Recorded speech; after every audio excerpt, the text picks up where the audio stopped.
শীতকালের সিজন আর পিকনিক হবে না সেটা তো হতেই পারে না। প্রথমে রুশাজের পিকনিক তো তোমরা দেখেই নিয়েছো।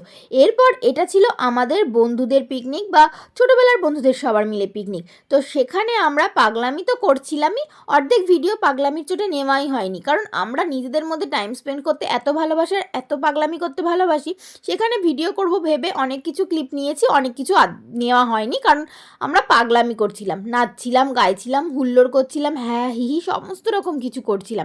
এখানে একটা মজার জিনিস ঘটেছিল জানো, বিরিয়ানির হাঁড়িতে বিরিয়ানি আর কি দমে দেওয়া হবে, সেই জন্য সমস্ত কিছু করা হচ্ছে।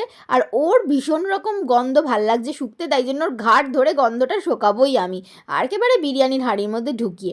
এখানে দেখতে পাচ্ছ আমি একটু নেচে নিচ্ছি। এরকম পাগলামি আমাদের সারাটা দিন চলেছে সেই দিন। আর এইভাবেই আমাদের পিকনিকে শেষ পর্যায়ে খাওয়া দাওয়া হয়েছিল, আর পিকনিকের মেনু ছিল বিরিয়ানি। যাই হোক, এইভাবেই দিনটা শেষ করেছি। ভালো লাগলে লাইক, শেয়ার অ্যান্ড সাবস্ক্রাইব করতে কিন্তু ভুলো না ভিডিও।